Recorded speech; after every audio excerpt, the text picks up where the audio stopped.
तो जो गर्लफ्रेंड लेके घूमते हैं ना, वो कभी इस मुकाम पे नहीं जा सकते हैं। अगर आपको काबिल बनना है ना, बाज की तरह उड़ना है, तो बार बार बोलते हैं इन तितलियों का साथ छोड़ दीजिए, क्योंकि 10 साल बाद लोग आपसे मिलेंगे ना, तो पूछेंगे तुम्हारी हैसियत क्या है, तुम कितना कमाते हो। ये नहीं पूछेंगे तुम्हारी गर्लफ्रेंड थी कि नहीं थी। यहाँ समझ में आ गया, ये सब टेम्परेरी चीज होते हैं, सभी सब हटाइए ये सब चीज़ों को। जिस दिन आपको जिस दिन रियलिटी समझ में आएगी ना, उस दिन कोई हम आपको क्या बोले, आज जिनको आप सब कुछ खोकर पाने की तमन्ना रखते हैं, एक वक्त आएगा जब वो मुफ्त में मिलेंगे तो आपको मंजूर नहीं होगा। ये सब चीज़ें फालतू होती हैं, लेकिन अभी उम्र की गलती होती है, उम्र के बाद सब सुधर जाते हैं। कृष्ण भगवान का भी एक उम्र था जब गोपियों के पीछे घूम रहे थे, एक उम्र आया भाड़ में गई गोपियां, मारा देखे महाभारत करा के रख दिया। कृष्ण भगवान भगवान तब तक नहीं कहलाए जब तक उन्होंने गोपियों का साथ नहीं छोड़ा, तब तक वो केवल कन्हैया कहलाते थे।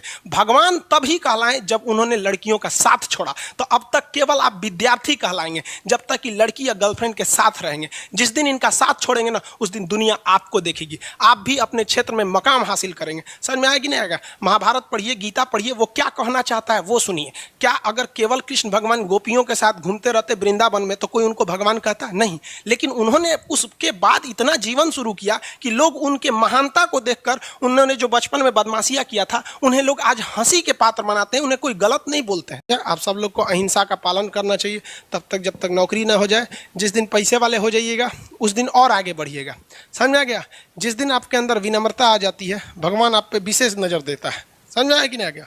तो उस विशेष नज़र से रखिए, किसी पर अत्याचार नहीं कीजिए। अगर आप बहुत ज्ञानी है तो जो पढ़ने में कमज़ोर है उसके आगे बहुत अपने आप को बलशाली मत बनिए। शक्तिशाली हैं तो कमज़ोर को दबाइए नहीं, अमीर है तो गरीब को नहीं दबाइए, सुंदर है तो जो बदसूरत है उसके आगे अपने आप को वैल्यू मत दीजिए। ये सब चीज़ें अगर गलती करेंगे तो भगवान के हाथ में दिया है, कब छीन लेगा कोई ठीक नहीं। आपको जिस दिन अपने आप पे घमंड हो जाए ना, एक बार कब्रिस्तान या फिर शमशान घाट घूम के आइएगा, आपसे नायाब नायाब लोग वहाँ खाक बन के मिलते हैं और उनके तुरबत पर कोई दिया जलाने वाला नहीं हुआ है, जिनकी कभी करोड़ों की संपत्ति थी। इस दुनिया का वसूल है, जो कमाएगा वो उसका उपभोग नहीं कर पाएगा। तो इस दुनिया में कभी भी फैशन, कपड़े लत्ते इस सब पे नहीं। हाँ, अगर कुछ करना चाहते हैं तो गरीबों की सेवा कीजिए। सबके जीवन में असफलता आती है, असफलता और परेशानियों को आना is a part of our life. और उसको हम पार करके निकल जाए, ये आर्ट ऑफ आवर लाइफ। तो ऐसा नहीं कि कोई लड़का अगर पढ़ने में कमजोर है या फिर थोड़ा लापरवाही है, लेकिन अगर उसको हमेशा उसको लापरवाही को आदत बना देगा तो फिर कभी कुछ नहीं हो सकती है।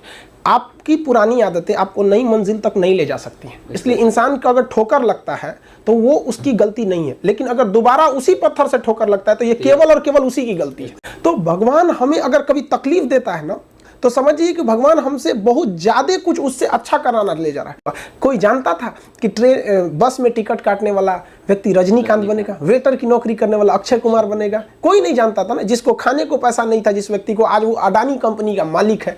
जो साइकिल रिपेयरिंग का काम करता था, कभी पैनासोनिक की कंपनी खड़ा कर दिया। टांगा चलाने वाला आज MDH कंपनी खड़ा कर दिया। तो लोग घबरा जाते हैं, घबराना नहीं चाहिए। धनुष अगर कितना भी अगर पीछे जा रहा है तो मतलब समझिए वो तीर को बहुत आगे ले जाने वाला है।